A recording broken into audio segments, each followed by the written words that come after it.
কোরআন যত পড়বেন। ওয়া হুদা, কোরআন হলো হেদায়েত। ওয়া রাহমাতুল লিল মুমিনিন, কোরআন হলো ঈমানদারদের জন্য রহমত। এই আয়াতের মাধ্যমে প্রমাণ হয় যে ঘরের মধ্যে কোরআনের তেলাওয়াত যত বেশি হয় ওই ঘরটা আল্লাহ রহমত দ্বারা পরিপূর্ণ করে দেয়। রহমা, কোরআন হলো রহমত, ঈমানদারদের জন্য কোরআন রহমত। 9 নাম্বার, সারা দুনিয়ার ইনসান আর জিন যদি একত্রিত হয়ে যায়, সারা পৃথিবীর মানুষ এবং জিন যদি একত্রিত হওয়ার পর একজন আর একজনকে যদি সহযোগিতা করে আর বলে চলো আমরা একটা কোরআন বানাই, কোরআনের মতো একটা আয়াত বানাই। সূরা বানী ইসরাঈলের 88 নম্বর আয়াতে আল্লাহ বলেন, কুল লা ইন ইজতামাতিল ইনসু ওয়াল জিন্নু আলা আন ইয়াতু বিমিসলি হাযাল কুরআন, সারা পৃথিবীর জিন ইনসান সবাই একত্রিত হয়ে যদি এই কোরআনের মতো বানাইতে চায়, লা ইয়াতুনা বিমিসলিহি, কোরআনের মতো তারা বানাইতে পারবে না। ওয়ালাউ কানা বা'দুহুম লিবা'দিন যহিরা, একজন আরেকজনকে সহযোগিতা করলেও সাহায্য করলেও কোরআনের মতো বানানো সম্ভব নয়।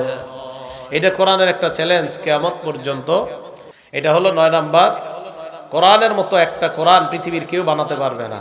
10 নাম্বার, সূরা হিজরের 9 নাম্বার আয়াতে আল্লাহ বলেন, ইন্না নাহনু নাযালনা যিকরা ওয়া ইন্না লাহু লাহাফিজুন, আমি কোরআন নাজিল করলাম, এই কোরআন আমি আল্লাহ হেফাজত করব।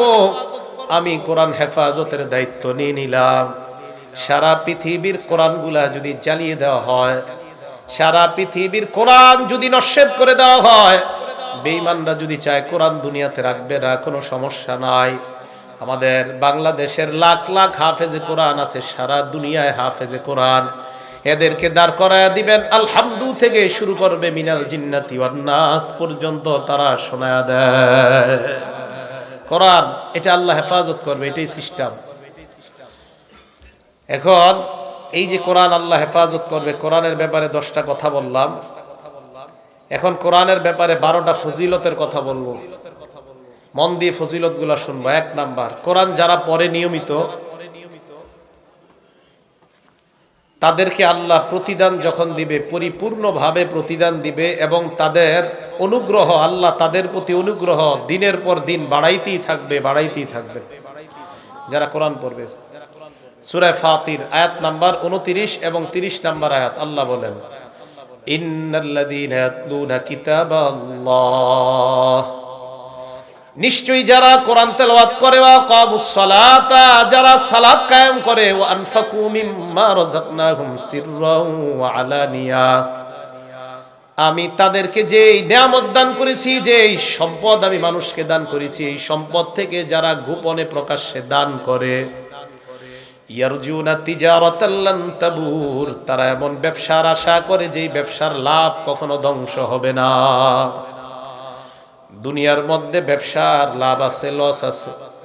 কোরআন তেলাওয়াত, নামাজ, দান করা, সদকা করা এমন এক ব্যবসা যেই ব্যবসার লাভ কখনো ধ্বংস হবে না, যেই ব্যবসার লাভ কোনোদিনও কোনো লস খাওয়ার সম্ভাবনা নাই। আল্লাহ বলেন কেন তারা কোরআন পড়ে, কেন তারা নামাজ পড়ে, কেন তারা দান করে? কয় 2টা কারণে। লিওয়াফিয়াহুম উজুরাহুম ওয়া ইয়াজিদাহুম মিন ফাদলি। 1 নাম্বার, লিওয়াফিয়াহুম উজুরাহুম, তাদেরকে যেন আল্লাহ তাদের পরিপূর্ণ প্রতিদান দিয়ে দেয়। ওয়া ইয়াজিদাহুম মিন ফাদলি, তাদের অনুগ্রহ যেন আল্লাহ বৃদ্ধি করে দেয়। এই আয়াত প্রমাণ করে যারা নিয়মিত নামাজ পড়ে, যারা নিয়মিত কোরআন তেলাওয়াত করে, যারা নিয়মিত দান সদকা করে, তাদেরকে আল্লাহ পরিপূর্ণ প্রতিদান দিবেন। শুধু তাই নয়, দুনিয়াতে যতদিন থাকবে তাদের অনুগ্রহ আল্লাহ বাড়াইতেই থাকবে, কমাবে না। নিয়মিত কোরআন পড়তে হবে, নিয়মিত। এটা হলো 1 নাম্বার ফজিলত। 2 নাম্বার ফজিলতের কথাটা, একটা সুন্দর ঘটনা আসছে হাদিসের মধ্যে, ইবনে মাজাহ হাদিস নাম্বার 218 নাম্বার হাদিস। হযরত ওমর ফারুক রাদিয়াল্লাহু তাআলা আনহু আমিরুল মুমিনিন, মুসলমানদের খলিফা, মুসলিম জাহানের খলিফা। এই আরেকটু কমান তো, হালকা একটু কমান, এলো মাইকটা একটু কমান, সামান্য কমান, শুধু কমাবেন আর অন্যদিকে নাড়বেন না। মুসলিম জাহানের খলিফা ওমর ফারুক রাদিয়াল্লাহু তাআলা, সামান্য কমান। উনি তখন মুসলিম জাহানের গভর্নর, উনি মক্কা মুসলিম জাহানের খলিফা, উনি মক্কার গভর্নর বানাইলেন নাফে ইবনে আব্দুল্লাহ নামে এক ব্যক্তিকে। কথাটা বোঝার চেষ্টা করব। মুসলমানদের খলিফা ওমর ফারুক রাদিয়াল্লাহু তাআলা মক্কার গভর্নর বানাইলেন যাকে, তার নাম নাফে ইবনে আব্দুল্লাহ। তো মক্কার গভর্নর নাফে, ওনার অধীনে আবার মক্কার গ্রাম্য অঞ্চলগুলো আছে। হযরতে ওমরের সাথে এই নাফে রহমতুল্লাহ আলাইহির একদিন সাক্ষাৎ হয়েছে এক জায়গায়, জায়গাটার নাম উসফান। উসফান নামক জায়গায় হযরতে ওমরের সাথে নাফের দেখা হওয়ার পর নাফেকে হযরত ওমর প্রশ্ন করলেন, মান ইস্তাখলাফতা আলা আহলিল ওয়াদি, মক্কার গ্রাম্য অঞ্চলের গভর্নর তুমি কাকে বানিয়েছো, শাসক তুমি কাকে বানাইছো? হযরতে ওমর মক্কার শাসককে প্রশ্ন করে, মক্কার আশেপাশের গ্রাম্য অঞ্চলের শাসক তুমি কাকে বানাইলা? এদুরু বুঝে আসছে আপনাদের? হযরতে ওমর মক্কার গভর্নরকে জিজ্ঞাসা করলেন, মক্কার আশেপাশের গ্রামের শাসক কারে বানাইছে? মক্কার গভর্নর জবাব দিলেন, ইবনে আবজা নামে এক ব্যক্তিকে বানাইছি। ওমর ফারুক পাল্টা প্রশ্ন করলেন, মান ইবনু আবজা, ইবনে আবজা আবার কে? এই কথা শোনার পর মক্কার গভর্নর জবাব দিলেন, হুয়া রাজুলুম মিন মাওয়ালিনা, ইবনে আবজা হলো আমাদের একজন মুক্ত গোলাম, আমরা তাকে গোলাম হিসাবে রাখছিলাম, আমরা তাকে আজাদ করে দিছি, এমন একজন গোলামকে আমরা গ্রাম্য অঞ্চলের শাসক বানাইলাম। হযরতে ওমর কয়, একজন গোলামকে শাসক বানাইলাম, ওমরের উদ্দেশ্যই নয় গোলাম একজন নিম্ন স্তরের মানুষ, এটা বলা উদ্দেশ্য না। হযরতে ওমরের উদ্দেশ্য হলো একজন গোলামকে শাসক বানাইলা, লেখাপড়া জানে কিনা? লেখাপড়া জানে ওয়ালা কোনো মানুষকে শাসক বানাইলে ভালো, লেখাপড়া যে জানে না তাকে শাসক বানাইলে তো সমস্যা। এই কথা বলার পর মক্কার গভর্নর জবাব দেয়, আমিরুল মুমিনিন, তাকে আমি গ্রাম্য অঞ্চলের শাসক বানিয়েছি তিনটা কারণে, তার মধ্যে তিনটা গুণ আছে, এই তিন গুণের কারণে তাকে শাসক বানায়া দিলাম। এক নাম্বার, ইন্নাহু লাকারিউন লিকিতাবিল্লাহ, লোকটা যদিও গোলাম, লোকটার মাঝে কোরআনের পরিপূর্ণ জ্ঞান আছে, কোরআনের বিষয়ে বিশেষজ্ঞ একজন আলেম। তাই আমি গোলাম হওয়া সত্ত্বেও তাকে আমি মক্কার আশেপাশের এলাকার গভর্নর বানিয়ে দিলাম। কোরআন আছে তার মাঝে। দুই নাম্বার, আলিমুন বিল ফারাইজ, এই লোকটা ফরজ বিদ্যা সম্পর্কে অনেক অভিজ্ঞ। তিন নাম্বার, কাজী, এই লোকটা বিচার কাজ জানে ভালো, এই জন্য তাকে গভর্নর বানাইলাম। হযরত ওমর এই কথা শোনার পর বললেন, ইন্না নাবিয়াকুম সাল্লাল্লাহু আলাইহি ওয়াসাল্লাম ক্বাল, নবীজি বলেছেন, ইন্নাল্লাহা ইয়ারফাউ বিহাযাল কিতাবি আকওয়ামা ওয়া ইয়াদউ বিহি আখারিন, আল্লাহ এই কোরআনের মাধ্যমে একদল মানুষের মর্যাদা বাড়ায় দেয়। একজন গোলামের মাঝে কোরআন থাকার কারণে আল্লাহ তার মর্যাদা বাড়াইতে বাড়াইতে এত বড় মর্যাদা দিয়ে দিলেন, আল্লাহ তাকে শাসক হিসাবে কবুল করে নিলেন। কোরআন, এই হাদিস দ্বারা বোঝা যায় কোরআন যে জানে তারই শাসক বানানো দরকার। বুঝে আসেনি? যার মাঝে কোরআনের জ্ঞান আছে তাকেই শাসক বানানো উচিত, এই হাদিস দ্বারা এটাই বোঝা যায়। তো ওমর ফারুক রাদিয়াল্লাহু তাআলা আনহু বললেন যে আল্লাহ পাক রব্বুল আলামিন কোরআনের কারণে মানুষের মর্যাদা বাড়ায়। বিসমিল্লাহ। রিকশা চালক যদি কোরআন পড়ে তার মর্যাদা বাড়াবে কে? কোটিপতিও যদি কোরআন পড়ে তার মর্যাদাও আল্লাহ বাড়াবে। তো কোরআনের কারণে মানুষের মর্যাদা বাড়ে, এটা আমরা বুঝতে পারলাম। তো দুই নাম্বার ফজিলত, কোরআন যে যত বেশি পড়বে তার মর্যাদা বাড়ায়া দিবে কে? তিন নাম্বার, কোরআন যে পড়ে আর যে পড়ায়, যেমন এই মাদ্রাসায় 24 ঘন্টা কোরআন পড়ানো চলে, কোরআন পড়ে। এই যে এখানে যারা বসা বাচ্চারা এরা সব কোরআন পড়ে, আবার কোরআন পড়ায় হুজুররা। এই মাদ্রাসায় 24 ঘন্টা চলতে থাকে। এটা তিরমিজি শরীফের 2909 নাম্বার হাদিস। ক্বালা রাসূলুল্লাহ সাল্লাল্লাহু আলাইহি ওয়াসাল্লাম, আল্লাহ নবী বলেন, খায়রুকুম মান তাআল্লামাল কুরআনা ওয়া আল্লামা, তোমাদের মধ্যে সর্বোত্তম ওই ব্যক্তি যেই ব্যক্তি কোরআন শিখে অন্যকে শিখায়, আমি নবী ওই মানুষটাকে দুনিয়ার শ্রেষ্ঠ মানুষ বলে ঘোষণা দিয়ে দিলাম। তাহলে কি বোঝা যায় হাদিস দ্বারা? এই মাদ্রাসার মধ্যে যে ছাত্রগুলা সার্বক্ষণিক কোরআন পড়ে তাদের মর্যাদা আছে না নাই? আবার যারা পড়ায় তাদের মর্যাদা আছে না নাই? তাহলে কওমি মাদ্রাসা নিয়ে মাইকের সামনে কিছু বলতে আগে কওমি মাদ্রাসা সম্পর্কে জানার প্রয়োজন, এরপর বলা দরকার। না যাই না মিম্বরের সামনে যদি বইসা আপনি কওমি মাদ্রাসা নিয়ে মন্তব্য করেন, আগে জানতে হবে এখানে কি হয়। আল্লাহ বলেন ওয়ালা তাকফু মা লাইসা লাকা বিহি ইলম, তোমার যেই বিষয়ে জ্ঞান নাই ওই বিষয়ে কথা বলবা না। তিরমিজির বর্ণনা 2314 নম্বর হাদিসে আল্লাহ নবী বলেন ইন্নার রাজুলা লা ইয়াতাকাল্লামু বিল কালিমা লা ইয়ারা বিহা বাসান ইয়াহউই বিহা 70 খরিফান ফিন্নার। মানুষ মাঝে মাঝে এমন উল্টাপাল্টা কথা বলে, না যাই না কথা বলে কি বলে এটা নিজেও জানে না। মাইক পাইলেই ভিতরে পুঁজি না থাকলে এটা বলতে হবে সেটা বলতে হবে, কওমি মাদ্রাসায় এই আছে সেই আছে বইলা কাটায়া দেয়। নবী বলেন সে জানেও না কি বললো, এই বলার কারণে তার 70 বছর জাহান্নাম ফায়সালা হয়ে যায়। বলেন নাউজুবিল্লাহ। আমারে দাওয়াত দিলেন, তো দাওয়াত দেওয়ার পর আমারে বসায় দিয়েছেন, কিছু কইতেই তো আমারে দাওয়াত দিয়েছেন কি হিসাবে? আমি একজন বক্তা। তো আসার পরে বসলাম, বসার পরে মনে করেন প্রথমে কিছু স্টাইলিস্ট কিছু কথা কইলাম, তো এরপরে তো পুঁজি থাকতে হইব, তো শুরু করলাম কওমি মাদ্রাসায় এটা হয় না সেটা হয় না। আর যখন কোরআন হাদিস পড়বেন, এই যে আমি কতগুলো বলতেছি, এটা আমি কেন বলতেছি? আমাদের মাদ্রাসায় এইগুলাই পড়ানো হয়। এই যে একের পর এক বলবো না, এইগুলাই আমাদের মাদ্রাসায় পড়ানো হয়। এই যে আমি বলতেছি একের পর এক, এরাও বলবে একদিন এখানে বসে। মুখে লাগাম লাগাইতে হবে, এখানে বসার পর কিছু বলার আগে মুখে লাগাম দিতে হবে। আমি আমারই বলতেছি, সব মনে করেন কোন প্রতিষ্ঠানের বিরুদ্ধে কথা বলা এটা অন্যায়। আপনি ব্যক্তি আমাকে বলবেন, কিন্তু কোন প্রতিষ্ঠানকে কথা বলা এটা অন্যায়। কোন প্রতিষ্ঠান নিয়ে অন্যায়মূলক কথা বলা এটা অন্যায়, এটা যে প্রতিষ্ঠানে হোক। আমি ব্যক্তি অপরাধ করলে আমাকে বলেন। কথা কি বুঝে আসছে সবার? এই যে সৌদি আরব দেখেন, সৌদি আরব পিছনে লা ইলাহা ইল্লাল্লাহ মুহাম্মাদুর রাসূলুল্লাহ লেখা, সামনে নাচানাচি করতেছে নারী পুরুষ। সৌদি আরব আলেমরা ফতুয়া দেওয়ার মতো ফতুয়া পায় না। কি ফতুয়া দিছে? তাবলিগওয়ালারা খারাপ ফতুয়া একটা দিয়ে দিছে। তাবলিগের কোন ব্যক্তি খারাপ হইতে পারে, তাবলিগ করি আমি ব্যক্তিগত খারাপ হইতে পারে, কিন্তু তাবলিগ প্রতিষ্ঠানটাকে আপনি খারাপ বলতে পারেন না। তো বলছিলাম এই জায়গায় বসার পর আজে বাজে কথা কখন হবে? ভিতরে পুঁজি না থাকলে এ আজে বাজে কথাই আসবে। তিরমিজি শরীফের 2909 নম্বর হাদিস বললাম। তিরমিজি শরীফের আরেকটা হাদিস শুনেন, 2315 নম্বর হাদিস। ক্বালা রাসূলুল্লাহ সাল্লাল্লাহু আলাইহি ওয়াসাল্লাম, আল্লাহ নবী বলেন ওয়াইলুন লিল্লাযী ইউহাদ্দিসু লিউদহিকা বিহিল কওম, ওই ব্যক্তি ধ্বংস যে ব্যক্তি মানুষের সামনে কথা বলে মানুষকে হাসানোর জন্য। ফায়াকযিবু, এরপর কথার মধ্যে মিথ্যা বলে, এদিক সেদিক ইনিয়ে বিনিয়ে খুব স্টাইল করে কথা বলে, আর একটা প্রতিষ্ঠানকে আঘাত করা হয় মানুষ সামনে। গোবর মাথায় নিয়ে হাসতে থাকে একদল, বুঝেও না কেন হাসে। আল্লাহ নবী কয় এই যে তুমি আন্দাজি মিথ্যা বইলা মানুষকে হাসাইলা, ওয়াইলুল্লাহ ওয়াইলুল্লাহ, তুমি ধ্বংস তুমি ধ্বংস। বলেন নাউজুবিল্লাহ। হাসানো যাবে না, এটা আমানত। এই মিম্বর আমানত, আমানত।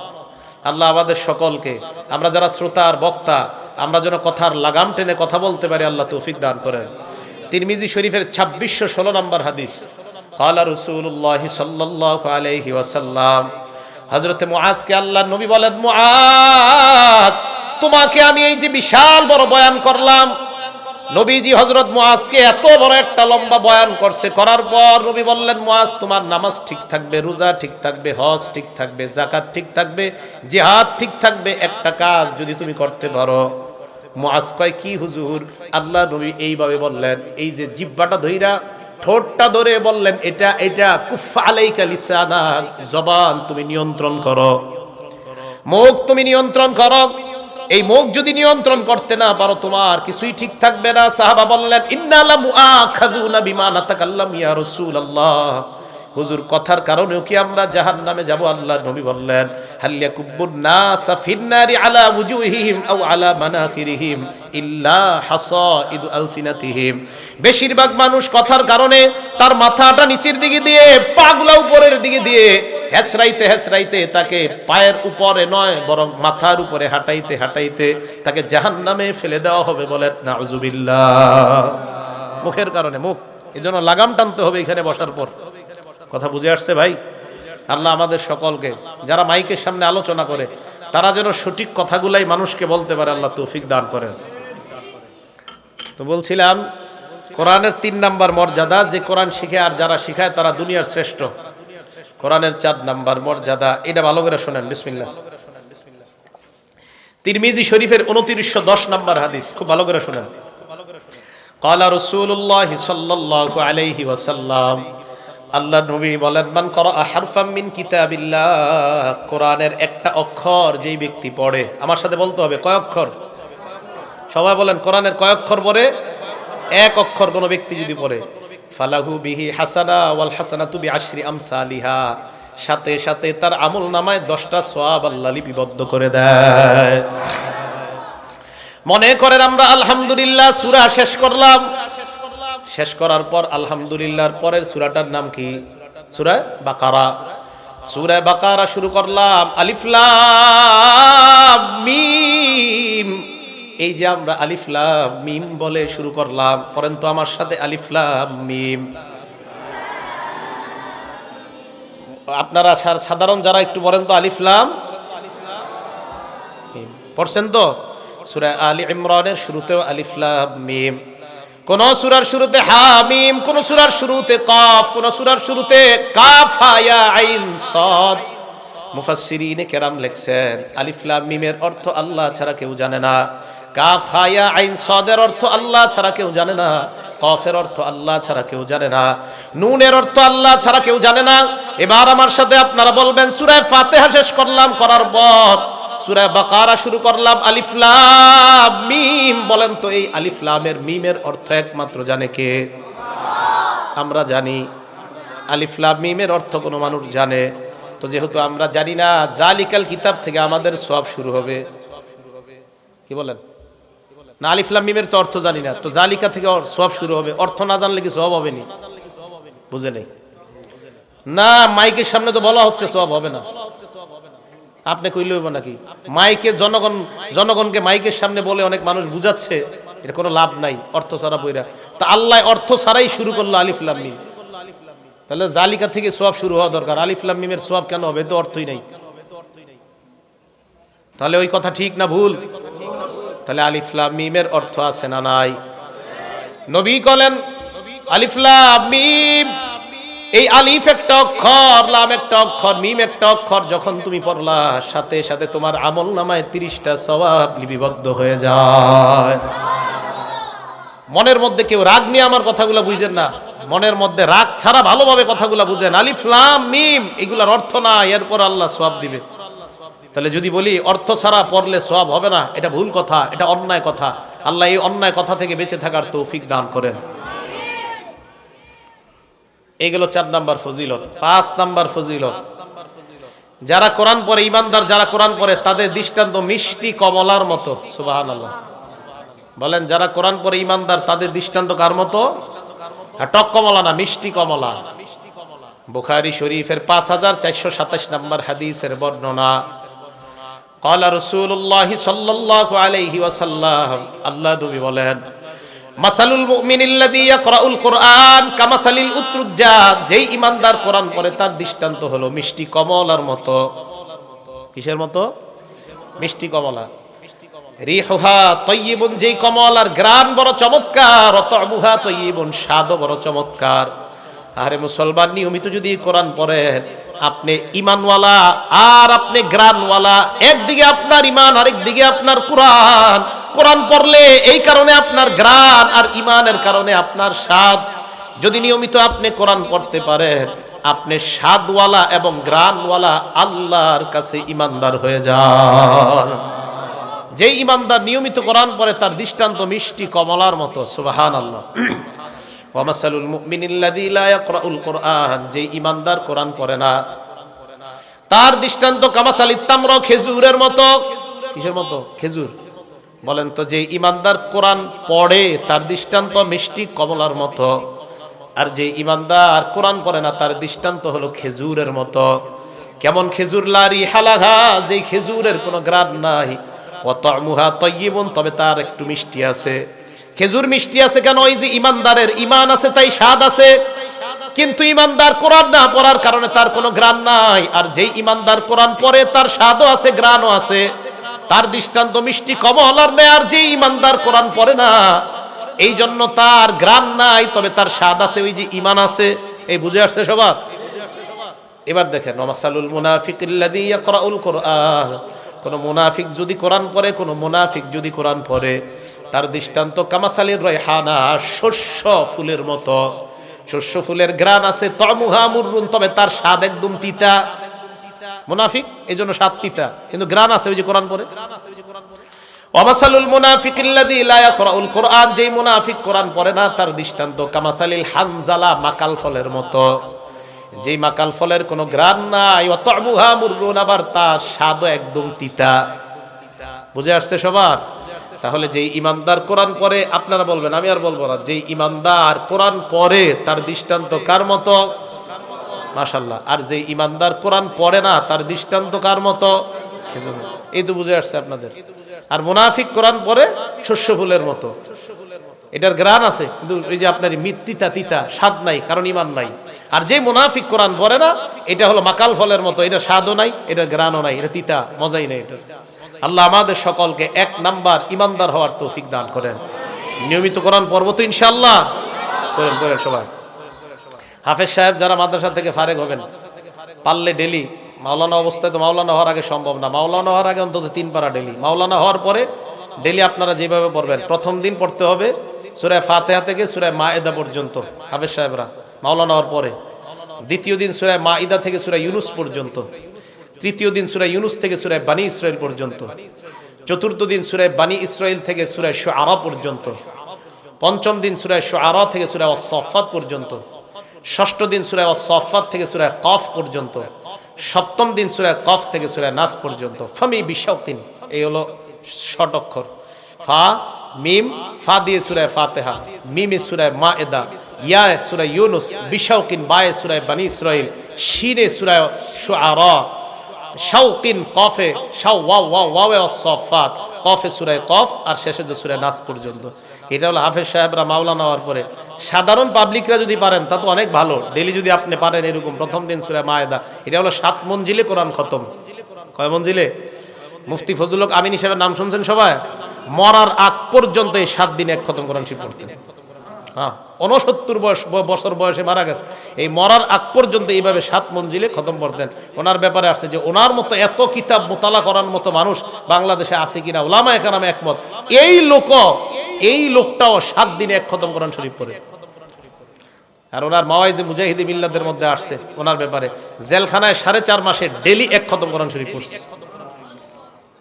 হ্যাঁ, যে বুঝাইতে চাইলাম, যদি পারেন 7 দিনে 1 খতম, না পারলে 3 পারা করে 10 দিনে 1 খতম।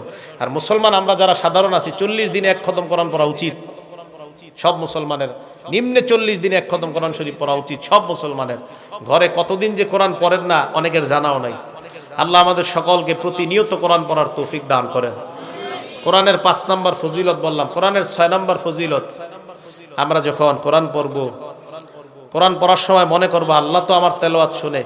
কোনো মানুষ যদি আশেপাশে নাও থাকে, ওই সময় মনে করতে হবে ফেরেশতারা আমার তেলাওয়াত শুনতেছে। কারা শুনতেছে বলেন তো? আর কেউ যদি পারেন রাত্রে 2টা-3টা বাজে একটু উঠবেন, উঠার পর একা একা, কারো ঘুম ডিস্টার্ব করা যাবে না, কারো ঘুম ডিস্টার্ব না করে আপনি আস্তে আস্তে এক জায়গায় বসে কোরআন তেলাওয়াত করেন। ওই মুহূর্তে আপনার তেলাওয়াত ফেরেশতারা খুব মনোযোগ সহকারে শুনে। দলিল মুসলিম শরীফের 1744 নম্বর হাদিস।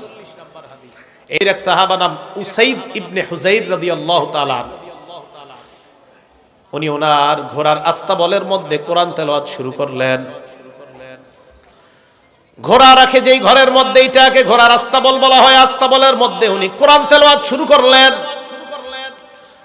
যেই ঘরের মধ্যে উনি কোরআন পড়ছিলেন, ওনার সন্তান ইয়াহইয়া শোয়া, উনি কোরআন পড়ে, উনি তাকায় দেখে ইসজালাত ফারাসুহু, তার ঘোড়াটা লাফালাফি শুরু করে দিছে।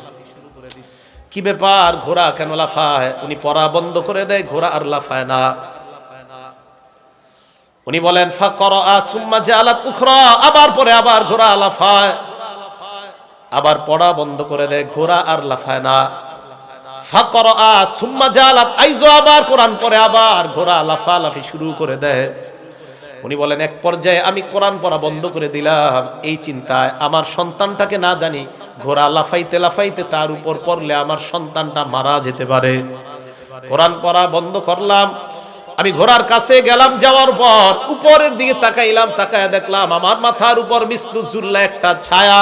কি ছায়া? ছায়ার দিকে তাকাইলাম, তাকায় দেখলাম ফিহা আমসালুস সুরুজ, ওই ছায়ার মধ্যে অসংখ্য অগণিত আলো দেখা যায়।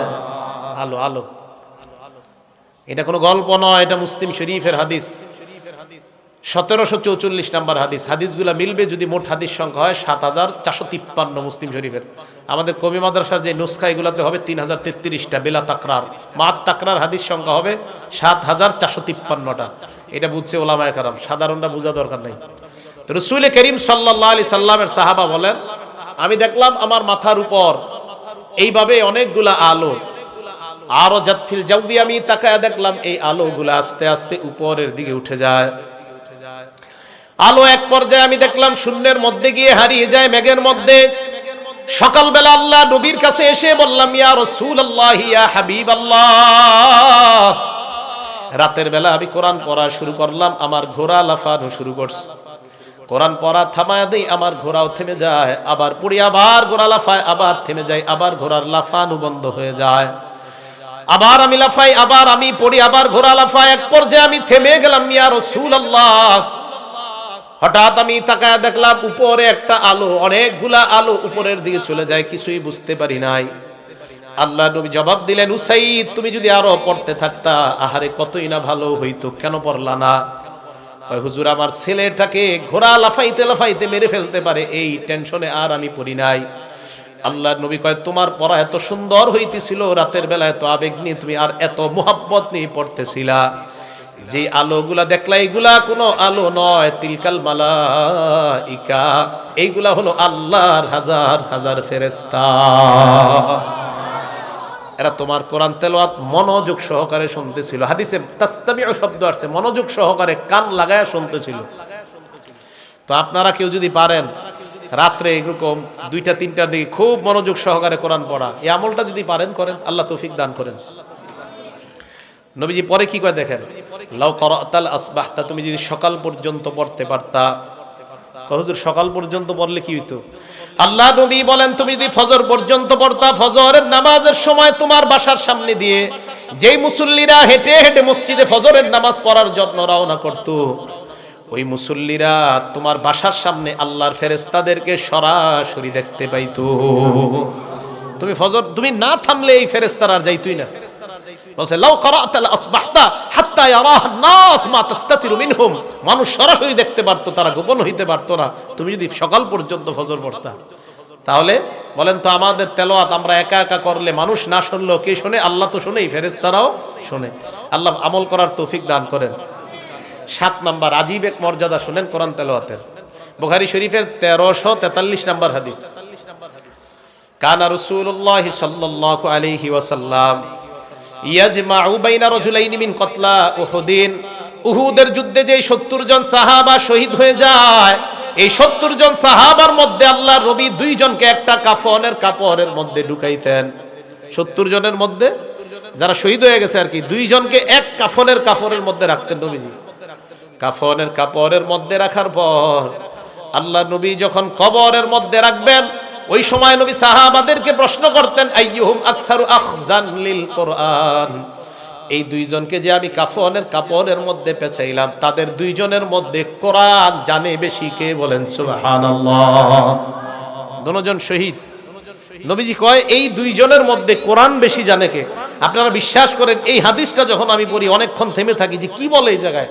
2 জন শহীদ এক কাফনের কাপড়ে এক কবরে নবীজি দাফন করবেন, ওই জায়গায় নবী প্রশ্ন করতেছে 2 জনের মধ্যে কোরআন পারে বেশি কে? ওনারা কিন্তু 2 জন মারা গেছে। সাহাবারা বলতেন, হুজুর, ওই জন মানে ইঙ্গিত করতেন, ফাইদা উশিরা ইলা আহাদিহিমা, একজনের জন্য যখন দেখায় দিতেন, হুজুর 2 জনের মধ্যে ওই ব্যক্তি কোরআন পারে বেশি, আল্লাহ নবী তার লাশটাকে আগে কবরের মধ্যে গুরুত্ব দিতেন। বলেন সুবহানাল্লাহ। তাহলে বলেন, কোরআন ওয়ালার মর্যাদা আছে না নাই? 8 নাম্বার কোরআনের মর্যাদা। আমাদের দুনিয়ার মধ্যে আমরা বলি ওমকে প্রধানমন্ত্রীর আস্থাভাজন, ওমকে প্রধানমন্ত্রীর কাছাকাছি থাকে, ওমকে আমাদের মেয়রের কাছাকাছি, এই জাতীয় কথা আমরা বলি কি বলি না? বলেন তো, সারা দুনিয়ার বাদশাদের বাদশা কে? আরো জোরে বলেন কে? এখন আমি আপনাদেরকে বলি, আমরা যদি আল্লাহর কাছাকাছি হইতে পারি, এটা আমাদের লাভ কি লাভ না? দুনিয়ার মধ্যে মানুষ পরিচয় দেয় আমি অমুকের অনেক কাছাকাছি, আমরা আজকে থেকে পরিচয় দিব আমরা আল্লাহর কাছাকাছি। রাজি আছেন সবাই?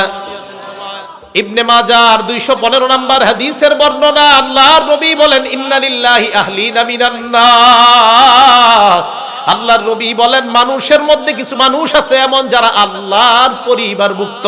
সুবহানাল্লাহ। কার পরিবার? আল্লাহর। সাহাবারা কয় হুজুর এটা আবার কি বললেন, আল্লাহর আবার পরিবার কারা? নবীজি জবাব দিলেন আহলুল কোরআন হুম আহলুল্লাহি ওয়া খাসাতুহু, যারা কোরআন পড়ে এই কোরআনওয়ালারা হলো আল্লাহর পরিবার এবং আল্লাহর বিশেষ আস্থাভাজন। মনে রাখবেন আপনাদের মধ্যে যারা কোরআন যত বেশি পড়বেন ওই ব্যক্তি আল্লাহর তত কাছাকাছি হয়ে যাবেন। যারা কোরআন যত বেশি পড়বো তারা আল্লাহর তত কাছাকাছি হয়ে যাবে। এটা যে বলেন উলামায়ে কেরামের মধ্যে যারা কোরআন বেশি পড়বে তারা আল্লাহর কাছাকাছি হয়ে যাবে। ফজলুল হক আমিন হিসাবে দেখতাম ওনার এক কথা আর 1 লক্ষ আলেমের এক কথা, ওনার এক কথায় পুরা বাংলাদেশ কাইপা পুরা দুনিয়া কাইপা যেত এক কথায়। কেন? পরে বুঝছি হুজুরের কোরআনের সাথে এত বেশি সম্পর্ক ছিল তাই ওনার এক কথার ওজন হইতো 1 কোটি মানুষের কথার ওজন। পিছে কে আছে সামনে কে আছে দেখতো না, কথা একটা বলতো বাস বাবা পুরা দুনিয়া এটা নিয়ে তোলবার হয়ে যেত। তো বুঝলাম কেন জানেন? ওই কোরআনের সাথে সম্পর্ক ছিল বেশি, কথার ওজন মর্যাদা, আল্লাহর কাছাকাছি লোক তো মর্যাদা দিয়ে দিতে হবে। ওলামায়ে কেরাম ঠিক না হুজুর কথাগুলা? ওলামায়ে কেরাম বলতে পারবে যে ওনার কথার কত দাম ছিল, কত পাওয়ার ছিল। তো বলছিলাম যারা কোরআন পড়ে তারা আল্লাহর কাছাকাছি হয়ে যায়। আল্লাহ আমাদের সকলকে কোরআন পড়ার তৌফিক দান করেন। 9 নাম্বার, কোরআন যারা পড়ে এই হাদিসটা এইভাবে বুঝেন। আবু দাউদ শরীফের 4843 নম্বর হাদিস, ক্বালা রাসূলুল্লাহ সাল্লাল্লাহু আলাইহি ওয়াসাল্লাম, আল্লাহ নবী বলেন ইন্না মিন ইজলালিল্লাহ ইকরামাদিস শাইবাতিল মুসলিমি ওয়া হামিলিল কোরআন ওয়া ইকরামাদিস সুলতানিল মুকসিদ। 3 ব্যক্তিকে সম্মান করা। জোরে বলেন কয়জনকে সম্মান করা? 1 নাম্বার সাদা দাড়িওয়ালাকে সম্মান করা। সাদা দাড়িওয়ালা মুরব্বী মসজিদের মধ্যে আসছে, হইতে পারে তার কারণে একটু সমস্যা হতে পারে, মুরব্বীরা অনেক সময় নিজের ব্যালেন্স ঠিক রাখতে পারে না। আল্লাহর নবী কয় এই মুরব্বীকে যদি সম্মান করতে পারো সাদা দাড়িওয়ালাকে সম্মান করা। 2 নাম্বার ওয়া হামিলিল কোরআন, কোরআনওয়ালাকে সম্মান করা। 3 নাম্বার ওয়া ইকরামাদিস সুলতানিল মুকসিদ, ইনসাফগার ন্যায়পরায়ণ শাসককে সম্মান করা। 1 নাম্বার সাদা দাড়িওয়ালাকে সম্মান করা, 2 নাম্বার কোরআনওয়ালাকে সম্মান করা, 3 নাম্বার ন্যায়পরায়ণ শাসককে সম্মান করা। এই 3 জনকে সম্মান করা মানে আল্লাহর নবী কয় আল্লাহকে সম্মান করা। সাদা দাড়িওয়ালাকে সম্মান করা মানে আল্লাহকে সম্মান করা। হাফেজে কোরআনকে সম্মান করা মানে আল্লাহকে সম্মান করা। ন্যায়পরায়ণ শাসককে সম্মান করা মানে আল্লাহকে সম্মান করা। আমি আপনাদের কাছে জানতে চাই, বলেন আজকে থেকে হাফেজে কোরআন সাদা দাড়িওয়ালা তাদেরকে সম্মান করব কি করব না? তাহলে মাদ্রাসার হাফেজে কোরআনদের সম্মান আছে না নাই? এলো 9 নাম্বার মর্যাদা। 10 নাম্বার মর্যাদা যে হাফেজে কোরআন, আবু দাউদ শরীফের 1464 নাম্বার হাদিসের বর্ণনা, ক্বালা রাসূলুল্লাহ সাল্লাল্লাহু আলাইহি ওয়াসাল্লাম, আল্লাহ নবী বলেন ইউকালু লি সাহিবিল কোরআন, কোরআনওয়ালাকে কিয়ামতের ময়দানে বলা হবে ইকরা ওয়ারতাকি, পড়ো আর চড়ো, মানে ওঠো, পড়ো আর ওঠো উপরে। ওয়ারাত্তিল কামা কুনতা তুরাত্তিলু ফিদ দুনিয়া, তুমি আস্তে আস্তে পড়ো, যেমন দুনিয়ায় ধারাবাহিকভাবে আস্তে আস্তে কোরআন পড়তা।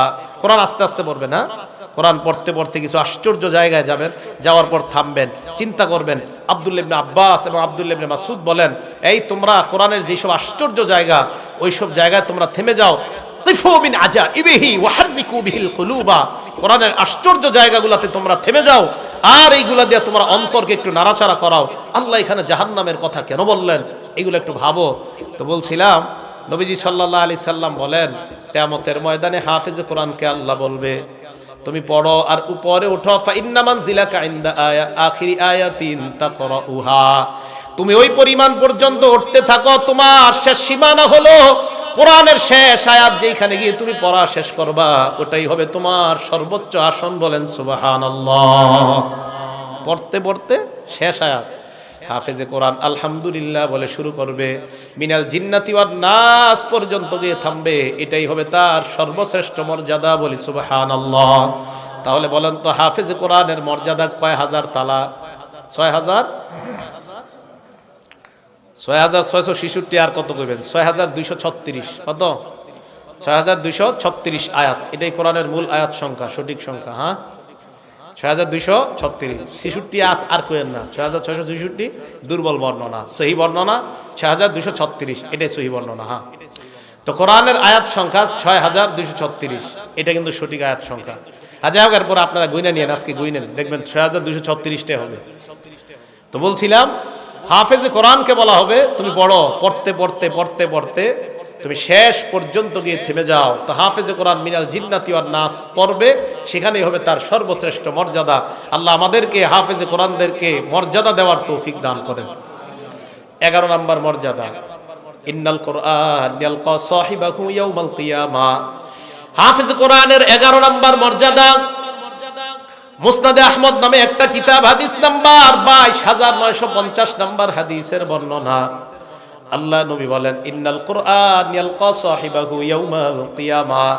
কোরআন কোরআনওয়ালার সাথে কিয়ামতের ময়দানে সাক্ষাৎ করবে কার রাজুলিশ শাহিব, এমন এক ব্যক্তির মতো যেই ব্যক্তি বড় পেরেশান, বড় ক্লান্ত, শান্ত, প্রশ্রান্ত। কোরআন ওই ব্যক্তিকে ডাক দিয়ে বলবে, হাল তারিফুনি, তুমি আমাকে চিনো? ওই ব্যক্তি জবাব দিবে, না, তোমাকে আমি চিনি না। কোরআন বলবে, আনা সাহিবুকাল কোরআন, আমি হলাম তোমার দুনিয়ার সাথী আল কোরআন। আল্লাযী আজমাতুকা ফিল হাওয়াজির, আমি দুনিয়ায় দিনের বেলা তোমারে খাইতে দেই নাই, মানে রমজান মাসে দিনের বেলা তোমারে খাইতে দেই নাই। ওয়া আসহারতু লাইলাতাক, রমজান মাসে রাতের বেলা তোমাকে ঘুমাইতে দেই নাই। কোরআনওয়ালার ফায়ুতল মুলকু বিয়ামিনিহি, তার ডান হাতের মধ্যে জান্নাতের বাদশাহী দিয়ে দেওয়া হবে, বলেন সুবহানাল্লাহ। ওয়ায়ুতল খুলদা বিয়াসারিহি, তার বাম হাতের মধ্যে জান্নাতে চিরস্থায়ী বাদশাহীর একটা পাশনামা দিয়ে দেওয়া হবে। ডান হাতে বাদশাহী, বাম হাতের মধ্যে চিরস্থায়ী থাকার একটা পাশনামা। ওয়ায়ুদউ আলা রাসিহি তাজুল ওয়াকার, হাফেজ কোরআনের মাথায় সম্মানের মুকুট পরায় দেওয়া হবে। হাফেজ কোরআনের মা বাবাকে 2 জোড়া কাপড় পরায় দেওয়া হবে। তারা বলবে, বিমা কুসিনা হাদিহি, আমাদেরকে কেন এই পোশাক পরানো হলো? আল্লাহর পক্ষ থেকে জবাব দেওয়া হবে, লি আখজি ওয়ালাদিকুমাল কোরআন, তোমাদের সন্তান কোরআন ধারণ করার কারণে আমি আল্লাহ তোমাদেরকে এই মর্যাদা দান করে দিলাম। তাহলে হাফেজে কোরআন তার বাবা মায়ের মর্যাদা আছে না নাই? আল্লাহ আমাদের সকলকে হাফেজে কোরআনদের মর্যাদা যেন আমরা সবাই দিতে পারি, আল্লাহ তৌফিক দান করেন। 12 নম্বর মর্যাদা, এটা কিতাব আছে সহিহ ইবনে হিব্বান, এই কিতাবের 124 নম্বর হাদিস। ক্বালা রাসূলুল্লাহ সাল্লাল্লাহু আলাইহি ওয়াসাল্লাম, আল্লাহ নবী বলেন, আল কোরআনু শাফিউন, কোরআন হলো সুপারিশকারী। মুশাফফা, এমন সুপারিশকারী যার সুপারিশ কবুল করা হবে। মাহিল, কোরআন হলো বিতর্ককারী। মুসাদ্দাক, যার বিতর্ক গৃহীত হবে, তার সুপারিশ কবুল করে আল্লাহ ওই কোরআনওয়ালাকে জান্নাতের মেহমান বানায় দিবে, বলেন সুবহানাল্লাহ। এই হলো কোরআনের 12টা মর্যাদা। আগে হলো 10টা কোরআন থেকে জানলাম, এই 12টা, 10 আর 12 কত হয়? 22। এখন 7টা বিষয় গুরুত্বপূর্ণ, যেটা আমাদের সকলের জানা খুব জরুরি। বিশেষ করে মাদ্রাসা ছাত্র সবাই শোনো, হাফেজে কোরআন যারা আছো সবাই শোনো, মন দিয়ে শোনো। 7টা বিষয় সবার জন্য জরুরি। 1 নাম্বার, কোরআন নিয়ে গবেষণা করা। কি করা? তো মিম্বর থেকে বলা হচ্ছে, মাইকের সামনে বলা হচ্ছে, কওমি মাদ্রাসার ছাত্ররা গবেষণা করে না। এরা কি করে? এরা কোরআন পড়ে, কিছু বুঝে না, এই কথা কয়। আমি আপনাদেরকে বলি, ইহদিনাস সিরাতাল মুস্তাকিম, এরপরে কি? এরপরে কি? সিরাত। ছাত্ররা থামো, ছাত্ররা থামো, অন্যরা বলেন ইহদিনাস সিরাতাল মুস্তাকিমের পরে কি? সিরাত। কেন তল্লাজিনা কেন হবে? তুল্লাজিনা হবে না? তুল্লাজিনা হবে না? তিল্লাজিনা হবে না? কেন হবে না? আপনাদেরকে কে বলছে হবে না? এই জায়গায় যদি জবর না দিয়ে জের দিত, আপনি তো তখন বলতেন জের ছাড়া হবে না। যদি এই জায়গায় জের না দিয়ে পেশ দিত, তো বলতেন পেশ না দিলে হবে না। জবর কে দিয়ে দিছে? আপনারা বললেন জবর না দিলে হবে না। কেন হবে না বলেন? জের জবর পেশ তিনটাই দেওয়ার অধিকার আমি রাখি, কেন দিতে পারবো না বলেন? বলতে পারবেন না? পারবেন না, আসলে পারবেন না বলতে। এই তয়ের উপরে কেন জবর হবে? এই জবরটা কেন হবে? এই যোগ্যতা অর্জন করা হয় মাদ্রাসার ছাত্রদেরকে প্রথম 4-5 বছর। 4-5 বছর তাদেরকে আরবি ব্যাকরণের উপর যোগ্যতা অর্জন করানো হয়। অর্জন করার পর 5 বছর পর তার হাতে কোরআন দেওয়া হয়। বলেন তো কোরআনের ভাষা বাংলা না ফার্সি? হ্যাঁ, এই জন্য মাদ্রাসার একটা ছাত্রকে কোরআন দেওয়ার আগে আগে তাকে 4 বছর 5 বছর আরবির উপর যোগ্যতা করবানো হয়। যোগ্যতা অর্জন করার পর তাকে কোরআন দেওয়া হয়। কোরআন দেওয়ার পর 30 পারা কোরআন তাকে অনুবাদ পড়িয়ে দেওয়া হয়। এরপর 30 পারা কোরআনের অনুবাদ পড়ার পর আরেকটু উপরে উঠলে তাকে একটা কিতাব দেওয়া হয়। কিতাবটার নাম তাফসিরে জালালাইন। এই তাফসিরে জালালাইন কিতাবটা আরবি কোরআন, আবার আরবি ব্যাখ্যা, এটা বাংলা না, আরবি টু আরবি, আরবি টু আরবি, আরবি টু আরবি তাফসির। যেমন আল্লাহ বলেন ওয়ায়াকুলুনা মাতা হাযাল ওয়াদু, আল্লাহ বলেন ওয়ায়াকুলুনা মাতা হাযাল ওয়াদু, এটার আরবি তাফসির হলো মাতা ওয়াদুল হাসরি। কিছুই বুঝেন নাই। আল্লাহ এই আয়াতে বলে কখন কিয়ামত হবে, এটা আল্লাহ বুঝাইতে চায়। আমাদের ছাত্রগুলোকে 5 বছর 4 বছর আরবির উপর যোগ্যতা অর্জন করার পর এরপর তাদেরকে কোরআন দেওয়া হয়, এরপর তাদেরকে আরবি টু আরবি তাফসির দেওয়া হয়। এরপর মেশকাত জামাতে মানে দাওরায়ে হাদিস এই বছর পরে মাওলানা হওয়ার আগের বছর তাদেরকে একটা কিতাব দেওয়া হয়। এই কিতাবটার নাম হলো তাফসিরে বাইজবি। এই তাফসিরে বাইজবি আপনাদের সাধারণ পাবলিকের সামনে যদি দেই, আপনি পড়ার সময় আপনার দাঁত কয়টা থাকবে আর থাকবে না আমার জানা নাই। এই তাফসিরে বাইজবি যদি দেই, কারণ এটার মধ্যে জের জবর কিছু নাই। ওই যে বললেন ত এর উপরে জের আছে, কিন্তু এই কিতাবে জের জবর কিছু নাই, তখন কই যাবেন? এই তাফসির আমাদের ছেলেদেরকে মাওলানা হওয়ার আগের বছর পড়ানো হয়। মাওলানার বছর বুখারী শরীফের মধ্যে কিতাবুত তাফসির অধ্যায় পড়ানো হয়। আলহামদুলিল্লাহ এই অধ্যায়টা পুরাটা আমি পড়াই। আমি জানি ছাত্রদেরকে কি পড়াই, তো ছাত্রদেরকে আমি তো পড়াচ্ছি। আপনি মাইকের সামনে বসে বলে দিলেন যে এরা পড়ে না, মাদ্রাসা ছেলেরা কোরআন পড়ে কিন্তু বুঝে না কিচ্ছু। কি বুঝে না মানে? আমাদের মেশকাত জামাতের মানে মাওলানা হওয়ার আগের বছর জামাতের ছাত্র 10 জনের সামনে বসেন, আপনারা মডার্ন 10 জন এসে বসেন, চাপার দাঁত তো একটাও থাকবে না, বসেন না এসে। মাদ্রাসার ছাত্র মেশকাতে যারা পড়ে মানে মাওলানার আগের বছর বসেন আপনারা এদের সাথে। মাওলানা যারা হয়ে গেছে তাদের সাথে না, মাওলানার আগের বছর যারা ওদের সাথেই বসেন না। তাহলে কি বলতে চান? এই জন্য সাবধান, মুখে লাগাম দেওয়া কথা বলার আগে। আর আপনারা যুবকরাও ঠিক ঠিক করে লাফাইতে থাকেন, বুঝেনও না, না বুঝেন বাস লাফান। মাথায় গোবর থাকলে আন্দাজি লাফাইবেন। এই যে এতক্ষণ পর্যন্ত দলিলের পর দলিল দিলাম, দলিলের পর দলিল দিলাম, এরপর আমার দলিল কেন ভালো লাগবে না জানেন? আমি মাযহাব মানি তাই। যদি আমি মাযহাব না মানতাম তখন হুজুরের মতো আলেম পুরো দুনিয়াতে নাই। আমি মাযহাব মানি, ও এটি আমরাও পারি এরকম কইব। কেন? আমি মাযহাব মানি তাই। আমি মাযহাব মানি না দলিল দিব না, না দলিল আপনি দিলেই বল নাকি মাযহাব মানেন কেন? আর মাযহাব না মানে 2টা হাদিস কইলে ওনার মতো হাদিস কইতে পারবে? এক জায়গায় গেছি, যাওয়ার পর কানে কানে একজন এসে কয় হুজুর আপনি কিন্তু এখানে জানেন তো মনে হয় এলাকাটার ব্যাপার। আমি বুঝছি উনি মাযহাব মানে না, যে ব্যক্তি কানে কানে কইতেছে, তো এখানে বয়ান করতে একটু ভাইবা শুনে বয়ান করেন। আমি কই কি বলতে হবে বলেন? যে কোনো একটা এলাকায়, এটা ওইদিকের একটা এলাকা আছে, যাই হোক।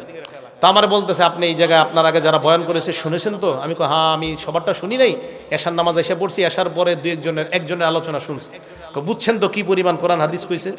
আমি কই হ্যাঁ বুঝলাম তো। কয় আসলে আপনিও বৈশা টৈশা যেন উল্টা পাল্টা কিছু শুরু না করেন, যতক্ষণ বলবেন কোরআন হাদিস পারলে বললেন, না বললে নামাজে বলতেছে আমার। তো আমি বুঝলাম হযরতে কি বুঝাইতে চায়। তো আমি বললাম আমার আগে একটু আগে যিনি বয়ান করছে উনি কয়টা হাদিস বলছে? কই তো প্রায় 3টা-4টা হাদিস বললো আর হাদিসের ব্যাখ্যা চললো। আমি কয়টা বলতে হবে বলেন? এটা অহংকারের জন্য না, এটা আমাদের মাদ্রাসায় কি পড়ানো হয় এটা আপনাদেরকে বলতেছি। আপনি বলবেন যদি পারেন 7-8টা হাদিস বইলা বাস এটার উপর ব্যাখ্যা করে শেষ করবেন। 39টা হাদিস বলছি, গনা 39টা। নামাজের দাঁড়ানো নিয়ে আমার হাদিস বলতে বললো, 61টা হাদিস বলছি দাঁড়ানোর ব্যাপারে, দাঁড়ানো নামাজে। তখন আমি বললাম ভাই হবে এইগুলা, ওই যে মাযহাব মানি আমি, এইগুলা মানে এতগুলা হাদিস বললাম, এইগুলা আসলে এই আমি মাযহাব মানি। এটা কষ্টের কথা, অনেক বড় কষ্টের কথা। মাযহাব যারা না মানে তাদেরকে হিট করতেছি না, মানে আমি নিজেরই কইতেছি আজকে মাযহাব মানি, কোরআন হাদিস যতই কম এইগুলো আমরাও পারি। এই একটা শব্দ বলে ইউটিউবাররা কারো বিরুদ্ধে কিছু লিখবেন না ইউটিউবে, আমি কারো বিরুদ্ধে বলছি না, আমি আমাকে বলছি। মানে বড় কষ্ট, মাযহাব মানি কেন? তাই কোরআন হাদিস যতই বলবো কাজ নাই, এইগুলো আমরাও পারি। বুঝাইতে চাইলাম অনেক কষ্ট। তাই 1 নাম্বার কোরআন নিয়ে গবেষণা করা। সূরা সদের মধ্যে আল্লাহ বলেন কিতাবুন আনজালনাহু ইলাইকা মুবারাকুল লিয়াদাব্বারু আয়াতি। এটা এমন এক কোরআন যে কোরআন আমি আপনার উপর নাজিল করলাম। কেন নাজিল করলাম? লিয়াদাব্বারু আয়াতিহি, যাতে তারা গবেষণা করতে পারে। বলেন আমাদের মাদ্রাসায় গবেষণা হয় কি হয় না? যা বলেন প্রথম থেকেই গবেষণা হয় নাকি গবেষণার জন্য তাদেরকে আগে তৈরি করা হয়? মাদ্রাসার ছাত্ররা কোরআন গবেষণা করার আগে তাদেরকে আগে আরবি ভাষার উপর তৈরি করা হয়। 2 নাম্বার কোরআনের হক, কোরআন সংরক্ষণ করার দায়িত্ব এটা আমাদের। হাফেজে কোরআন যারা আছি আমাদের দায়িত্ব হলো কোরআন নিয়মিত পড়া। আপনারা যারা 10টা সূরা শিখছেন একটাও ভুলা যাবে না, যদি একটা ভুলে যান আল্লাহর কাছে জবাবদিহিতা করতে হবে। হাফেজে কোরআন হাফেজ হওয়ার পর যদি আপনি চর্চা না করে ভুলে যান আল্লাহর কাছে কিয়ামতের ময়দানে জবাব দিতে হবে। আল্লাহ বলেন তোমাকে আমি অন্ধ করে তুলব। 16 নাম্বার পারা 19 নাম্বার পৃষ্ঠা আছে, ওমান আরাদা আন যিকরি ফাইন্না লাহু মাঈশাতান দনকা। যারা আমার কোরআনকে এড়িয়ে চলবে আমি তাদের জন্য অনটনপূর্ণ জীবিকা দিব। ওয়া নাহশুরুহু ইয়াওমাল কিয়ামাতি আমা, কিয়ামতের ময়দানে তাদেরকে আমি অন্ধ অবস্থায় উঠাবো। বলেন নাউজুবিল্লাহ। হাফেজ সাহেবরা খুব সাবধান, কোরআন কিন্তু ভুলা যাবে না শেখার পর। আপনারা সাধারণ জনগণ 10টা সূরা শিখছেন একটাও ভুলা যাবে না, প্রতিদিন চর্চা করতে হবে। যদি চর্চা কইরা ভুলা যান তো ঝামেলা নাই, চর্চা না করে যদি একটা সূরা ভুলা যান আল্লাহর কাছে কিয়ামতের মাঠে দাঁড়াইতে হবে। তা 2 নাম্বার কোরআন প্রত্যেককে ধরতে হবে। এবার ছাত্র ভাই আর যারা আছেন সবাই গুরুত্বপূর্ণ একটা হাদিস শুনেন, ছাত্ররা শোনো। বুখারী শরীফের 5033 নাম্বার হাদিস, নবীজি বলেন তাআহাদুল কোরআন, কোরআনের যত্ন নাও। ফাওয়াল্লাহি, আল্লাহর নবী বলেন আল্লাহর কসম, লাহু আশাদ্দু তাফাসসিয়াম মিনাল ইবলি ফি উকলিহা। একটা ঘোড়ার গলার দড়ি ছুঁড়ে দেওয়ার পর, গলার রশি খুলে দেওয়ার পর একটা ঘোড়া যেমন দ্রুত পালায়, কোরআন এইভাবে চর্চা না করলে আপনার থেকে দ্রুত পালায়। আবার বলছি, একটা ঘোড়ার বাদন খুলে দেওয়ার পর ঘোড়া যেমন দ্রুত পালায়, কোরআন শিখার পর কোরআনের চর্চা না করলে কোরআন ওই ঘোড়ার চাইতে, ওই গাধার চাইতে, উটের চাইতে আরো দ্রুত পালিয়ে যায়। একটা উট, এটার বাদন খুলে দিলে যেমন দ্রুত পালিয়ে যায়, কোরআন যারা পড়ছেন মুখস্থ করছেন হাফেজে কোরআন সাহেবরা বেশি ভালো করে শোনেন, কোরআন যদি চর্চা না করেন আপনার থেকে ওই দ্রুতগামী উট যত দ্রুত পালায় এর চেয়ে আরো দ্রুত কোরআন পালিয়ে যাবে। হ্যাঁ, সবাই কোরআন পড়তে হবে নিয়মিত। হাফেজ সাহেব যারা মাওলানা মুফতি মুহাদ্দিস হওয়ার পরে কোরআন চর্চা ছাড়া যাবে না নিয়মিত। হ্যাঁ, কিন্তু খবর আছে, খুব সাবধান। বুখারী শরীফের 5033 নাম্বার হাদিস, নবীজি বলেন কোরআন চর্চা না করবা দ্রুতগামী ওটের চাইতে তোমার কোরআন আরো দ্রুত পালিয়ে যাবে তোমার থেকে। কোরআন চর্চা করতে হবে। 2 নাম্বার। 3 নাম্বার, কোরআন পড়ার সময় অন্তরটা যেন বিগলিত হয়। মাঝে মাঝে কিছু আয়াত নিয়ে গবেষণা করা যেন আপনার অন্তরটা বিগলিত হয়, চোখ দিয়ে যেন পানি বের হয়। বুখারী শরীফের বর্ণনা 5055 নাম্বার হাদিস, আব্দুল্লাহ ইবনে মাসউদ রাদিয়াল্লাহু তাআলা আনহুকে আল্লাহর নবী বললেন ইকরা আলাইয়া, তুমি আমারে পড়া শোনাও, কোরআন পড়া শোনাও। আব্দুল্লাহ ইবনে মাসউদ জবাব দেয় ইয়া রাসূলুল্লাহ আকরাউ আলাইকা উনজিলা, আপনারে আমি কোরআন পড়া শোনাবো, কোরআন তো আপনার উপর অবতীর্ণ করা হয়েছে। আল্লাহর নবী জবাব দেয় ইন্নী আশতাহি আন আসমাহু মিন গায়রি, আমার মাঝে মাঝে অন্যের কাছ থেকে কোরআন শুনতে মন চায়, তুমি আমাকে কোরআন শোনাও। আল্লাহর নবী এই কথা বলার পর আব্দুল্লাহ ইবনে মাসউদ সূরা নিসা থেকে পড়া শুরু করলেন।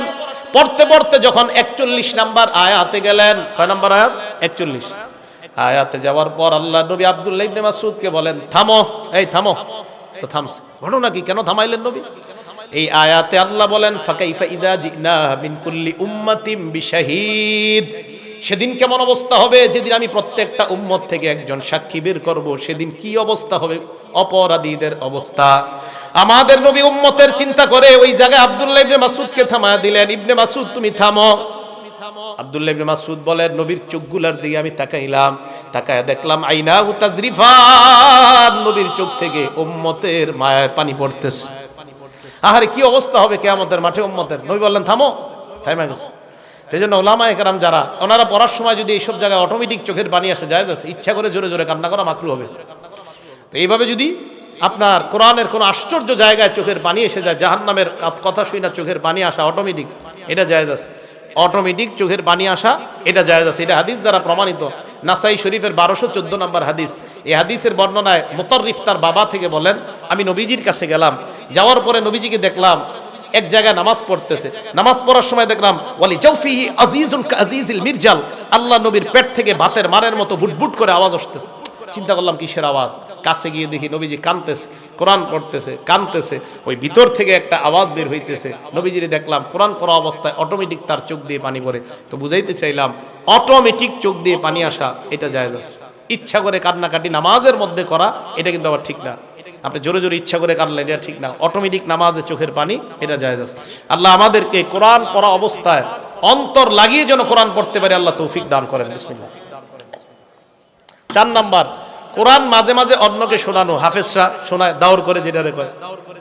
আমাদের নবীজি রমজান মাসে জিবরাইল আলাইহিস সালাতু ওয়াস সালামকে শোনাইতেন। আপনারা যারা 10টা সূরা পারেন, বিবিরে শোনাইবেন, বিবিরটা আপনি শুনবেন, ছেলেকে শোনাইবেন, মেয়েকে শোনাইবেন, তাদেরটা আপনি শুনবেন। দলিল মুসলিম শরীফের 1749 নম্বর হাদিস, ক্বালা রাসূলুল্লাহ সাল্লাল্লাহু আলাইহি ওয়াসাল্লাম, আল্লাহ নবী বলেন, উবাই ইবনে কাবকে বলেন, উবাই তুমি বসো, আমি তোমারে কোরআন পড়া শোনামু। সুবহানাল্লাহ, নবী তার সাহাবারে কোরআন শোনাবে। হযরত উবাই কয়, হুজুর আমারে কোরআন পড়ে শোনাইবেন। কয়, ইন্নাল্লাহ আমারনি আন আকরা আলাইকা, আল্লাহ আমাকে আদেশ করছে তোমার যেন কোরআন পড়ে শোনাই। উবাই ইবনে কাব কয়, ইয়া রাসূলুল্লাহ, আল্লাহু সাম্মানি, হুজুর আল্লাহ আমার নাম নিছে, আল্লাহ আমার নাম নিছে। কয়, হ্যাঁ আল্লাহ তোমার নাম নিয়ে বলছে তোমারে যেন কোরআন পড়া শোনাই। কয়, হুজুর আল্লাহ আমার নাম নিছে? হ্যাঁ তোমার নাম নিয়ে বলছে, আমি যেন তোমারে কোরআন পড়া শোনাই। হযরত উবাই কান্নাকাটি শুরু করলেন। কি বোঝা যায় মুসলমান? উবাই ইবনে কাব, ওনার কোরআনের সাথে অনেক বড় সম্পর্ক ছিল, তাই উবাইয়ের নাম আমার আল্লাহ তার কুদরতি মুখে উচ্চারণ করে দেয়। আমাদের নবী তার সাহাবাকে কোরআন শোনাইছে, তা আমরা মাঝে মাঝে অন্যকে কোরআন শোনাইব। 5 নাম্বার, কোরআন পরিত্যাগ করা যাবে না। বলেন আমার সাথে, বলেন আমরা মৃত্যু পর্যন্ত কোনো অবস্থাতেই কোরআন পরিত্যাগ করব না। ভাই কথাটা সবার মনে থাকবে। সূরা ফুরকানের 30 নম্বর আয়াতে আল্লাহ বলেন, ওয়াকালার রাসূলু ইয়া রাব্বি ইন্না কওমি ইত্তাখাযু হাযাল কুরআনা মাহজুরা। কিয়ামতের ময়দানে আল্লাহ নবী আল্লাহর কাছে নালিশ করবে, মাবুদ আমার সম্প্রদায় কোরআন অবজ্ঞা করেছে, কোরআন পরিত্যাগ করেছে, কোরআন তারা বর্জন করেছে। এই জন্য মুসলমান কোরআন কোনো অবস্থাতেই পরিত্যাগ করা যাবে না। কোরআন পড়বেন, নিয়মিত পড়বেন, একটা লাইন হলেও পড়বেন, কোরআন খুলে খুলে একটা পৃষ্ঠা হলে নিয়মিত পড়ার চেষ্টা করবেন। 5 নাম্বার গেল। 6 নাম্বার, কোরআন যথেষ্ট সঠিক ব্যক্তির কাছ থেকে শিখবেন। যাদের পড়া অশুদ্ধ তাদের কাছে বেশি বেশি শিখবেন, নাকি জোরে বলেন। তো এখন আপনারা আমি দেখি অশুদ্ধ যার পড়া যত বেশি, এই লোকদের কথা আপনারা বেশি শোনেন। কোরআন পড়া একদম অশুদ্ধ বলতে আমাদের মক্তবের ছাত্রদের সামনে অশুদ্ধ। মক্তবের যে ছেলেটা আলিফ বা শুরু করছে ওর সামনেও কোরআন পড়া অশুদ্ধ, এমন কিছু মানুষ আছে। তো এদের থেকে আপনারা কোরআন নিতে চান কেন? নবীজি সাল্লাল্লাহু আলাইহি সাল্লামের বুখারী শরীফের হাদিস মনে রাখবেন, 4999 না কল দেন আপনারা, 4999 নম্বর হাদিস বুখারী শরীফের, খুজুল কোরআন মিন আরবা, 4 জন থেকে তোমরা কোরআন শিখবা। নবীজির জামানায় সাহাবারা অনেকে কোরআন পড়ে, এরপরে নবী তাদের মধ্যে বললেন 4 জনকে তোমরা কোরআন শিখার ক্ষেত্রে গুরুত্ব দিবা। 1 নাম্বার মিন আব্দুল্লাহ ইবনে মাসউদ, আব্দুল্লাহ ইবনে মাসউদ থেকে কোরআন শিখবা। 2 নাম্বার ও সালিম, 3 নাম্বার ও মুআজ ইবনে জাবাল, 4 নাম্বার ওয়া উবাই ইবনে কাব রাদিয়াল্লাহু তাআলা আনহুম। 1 নাম্বার আব্দুল্লাহ ইবনে মাসউদ রাদিয়াল্লাহু তাআলা আন, ওনার ব্যাপারে একটা কথা মনে আসছে, বলে ফেলি। সিয়ারে আলামিন নুবালার মধ্যে আসছে, আব্দুল্লাহ ইবনে মাসউদ একদিন নামাজ পড়তেছে, আমাদের নবী পাশ দিয়ে যাইতেছে। তো পাশ দিয়ে যাওয়ার সময় আব্দুল্লাহ ইবনে মাসউদের নামাজ দেখে নবীজি থেমে গেছে। আবু বকর আসছে, ওমর আসছে, নবীজি কয় চুপ চুপ থামো থামো, তো থামাইছে দুজনে। নবীজি আব্দুল্লাহ ইবনে মাসউদের কোরআন শুনতেছে, আবু বকর শুনতেছে, হযরতে ওমর শুনতেছে, উনি নামাজের মধ্যে কোরআন তেলাওয়াত করতেছে। মন দিয়ে শুনেন। আল্লাহ নবী কয়, জানুনি ইবনে মাসউদ যেইভাবে কোরআন পড়তেছে আল্লাহ কোরআনটা এইভাবেই নাজিল করছে, এইভাবে কোরআন নাজিল করছে। তাও যথেষ্ট সহি শুদ্ধ পড়নেওয়ালা যারা, তাদের কাছ থেকে কোরআন শিখার চেষ্টা করবো। আল্লাহ তৌফিক দান করেন। এ গেল 6 নাম্বার। 7 নাম্বার, কোরআন শিক্ষা করার ফজিলত আমরা অন্যের কাছে বর্ণনা করব। কোরআনের আয়াত শিক্ষা করলে কি ফজিলত, এই ফজিলত আমরা সবাই অন্যের কাছে আমরা বয়ান করব। আবু দাউদ শরীফের 1456 নাম্বার হাদিস, নবী সাল্লাল্লাহু আলাইহি সাল্লাম সাহাবাদেরকে একদিন বললেন, তোমাদের কেউ কি এটা পছন্দ করো, আকিক এবং বুতহান এই 2 বাজারের মধ্যে যাবা। মদিনার 2টা বাজার, একটা বাজারের নাম আকিক আর একটা বাজারের নাম বুতহান। আল্লাহর নবী বললেন, তোমরা কি এই 2 বাজারের মধ্যে যাইবা, একটা হলো আকিক আর একটা হলো বুতহান। এই 2 বাজারের মধ্যে যাওয়ার পর ফায়াখুযু নাকাতাইনে কাউমা ওয়াইনে জাহরা ওয়াইন, তরুতাজা সুন্দর বর্ণের 2টা উটনি তোমরা ক্রয় করে আনবা। এমন তোমরা কারা কারা চাও? সাহাবারা কয়, হুজুর আমরা সবাই তো চাই এমন 2টা উট আনার জন্য, তবে আমাদের তো সামর্থ্য কম।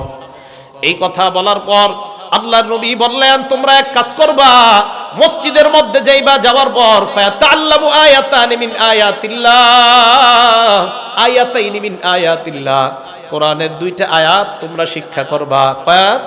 দুই আয়াত। তোমরা মাদ্রাসায় যাও, মসজিদে যাও, কোরআনের দুইটা আয়াত শিক্ষা করবা। দুইটা সুন্দর বর্ণের উটনি তোমাদের সম্পদ হওয়া, এটা তোমাদের কাছে যেমন আনন্দের। কোরআনের দুইটা আয়াত যদি শিখতে পারো, ওই দুইটা দামি মর্যাদা সম্পন্ন উটনির চাইতে বেশি সম্পদ তুমি অর্জন করে নিলা। এরপর নবী বলেন ওয়া ইনসালাস ফাসালাস, তিনটা আয়াত শিখলে তিনটার চাইতে বেশি। এই হাদিস দ্বারা বোঝা যায় কেউ যদি 100টা আয়াত শিখে, মদিনার বুথানার আকিক বাজারের 100টা উটনি ক্রয় করলে তার যেমন সম্পদ হবে, 100টা আয়াত যদি কেউ শিখতে পারে, এর চাইতে বেশি সম্পদের মালিক আল্লাহ তাকে বানায়া দেয়। এই হলো কোরআনের 7 নাম্বার। আমরা আমাদের দায়িত্ব, অন্যকে আমরা কোরআনের ব্যাপারে বলবো, তাহলে 7টা বিষয় মনে রাখবো। 1 নাম্বার কোরআন নিয়ে গবেষণা করা। 2 নাম্বার কোরআন হেফাজতের জন্য আমরা যে কোরআনের যেতটুকু অংশ পারি অতটুকু অংশ নিয়মিত চর্চা করা, ভুলে না যাওয়া। 3 নাম্বার কোরআন পড়ার সময় অন্তরটা যেন বিগলিত হয়। 4 নাম্বার কোরআন অন্যকে শোনানো। 5 নাম্বার কোরআন পরিত্যাগ না করা। 6 নাম্বার কোরআন সঠিক ব্যক্তির কাছ থেকে শিক্ষা করা। 7 নাম্বার কোরআন শিক্ষার ব্যাপারে অন্যকে উৎসাহিত করা। কোরআনের আয়াতের কি মর্যাদা, এগুলা অন্যকে জানায়া দেওয়া। এই মোট 29টা ব্যাপার আলোচনা করলাম। প্রথম 10টা, এরপর 12টা 22টা, এরপর 7টা 29টা। এই 29টা কোরআনের ব্যাপারে আমরা জানার